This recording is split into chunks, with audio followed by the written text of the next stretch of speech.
중거국적 애도 분위기 만들며 방역 완화. 백지 시위 내주 기로. 베이징. 연합뉴스.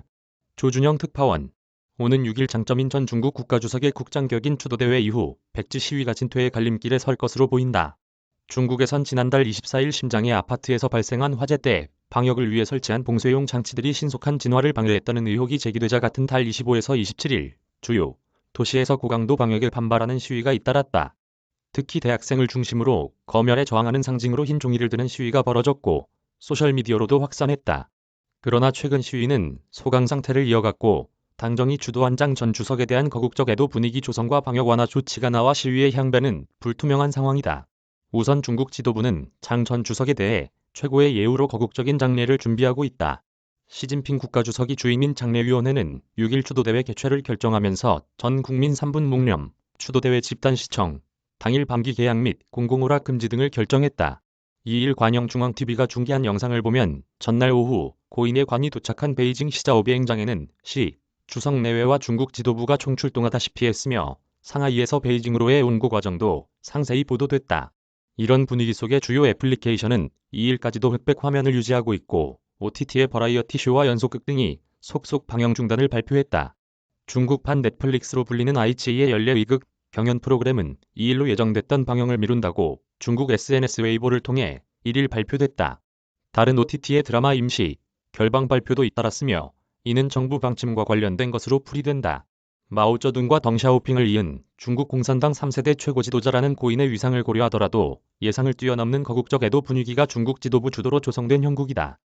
특히 시 주석이 자신의 시대를 신시대로 규정하며 고인의 재임 기간을 포함한 개혁개방 시기의 빈부차와 부패 등 부작용을 해결하는 것을 핵심 과업으로 삼고 있는 상황.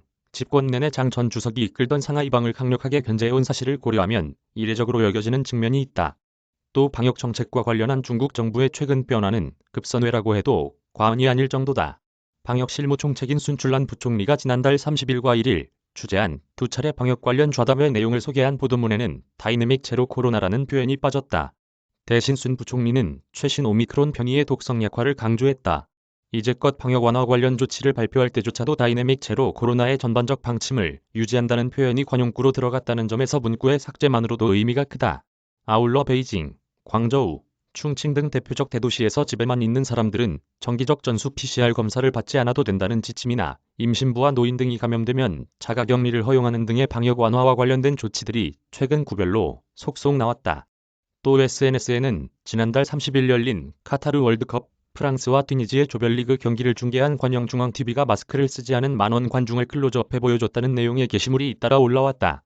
대회 개막 이후 한동안 CCTV는 마스크를 쓰지 않은 채 국기를 흔드는 관중들의 모습을 클로즈업한 화면을 선수나 코치, 경기장 화면으로 바꿔 내보내 논란을 부른 바 있었다. 거국적 장례 분위기와 방역 완화가 시위에 어떤 영향을 미칠 것인지는 예단하기 어렵지만 결과적으로 고강도 방역에 반대하는 시위의 흐름을 끊고 힘을 빼는 효과로 연결될 수 있다는 관측이 나온다. 전국적 애도 기간의 시위를 대대적으로 추진하기 어려운 면이 있고 정부발 방역 완화 움직임은 부족하나마 시위대의 요구에 부응하는 측면이 있기 때문이다. 아울러 중국 지도부는 지난달 28일 중앙정법위원회 전체회의를 통해 법에 따라 적대 세력의 침투 및 파괴 활동과 사회 질서를 교란하는 위법 및 범죄, 행위를 결연히 단속할 것이라며 강력한 경고 메시지를 냈고 대도시 중심으로 삼엄한 시위 원천 봉쇄 태세를 유지하고 있다. 다만 장 전 주석의 사망을 계기로 그가 집권한 시기가 더 자유롭고 덜 권위적이었다는 인식이 SNS를 중심으로 확산했다는 점은 주목할 대목이다. 특히 중국 MZ세대에게도 취재진과 익살맞게 언쟁하는 장 전 주석의 모습을 담은 영상 등이 인기를 끌고 있다. 상하이에서 장 전 주석 운구 차량이 지나간 길에 연도의 고인의 모교인 상하이 교통대 학생들이 모여 장 전 주석을 선배로 칭한 플래카드를 든 채 애도의 뜻을 표하는 모습도 눈길을 끌었다. 이런 상황에서 장 전 주석 주도대회가 젊은 세대들의 방역 및 사회 통제 완화에 대한 열망을 자극하는 역할을 하게 될지 여부가 주목된다. 이번 시위가 당장은 수면 아래로 가라앉더라도 조직적으로 저항한 경험을 쌓은 MZ세대를 중심으로 방역 이외의 문제에 대해서도 저항할 수 있다는 관측도 만만치 않다. 한 중국 전문가는 티에난먼 유혈 진압 이후 중국인들은 집단행동에 대해 보복이 있을 것을 두려워하고 정부에서 가만히 있으라 하면 순응했는데 이번엔 행동했더니 변화가 있더라는 인식을 하게 된 것으로 보인다며 불만을 말이 아닌 행동으로 표현하기 시작한 것은 중국에서 중대한 변화라고 진단했다. 이메일 주소. 제보는 카톡 악제보우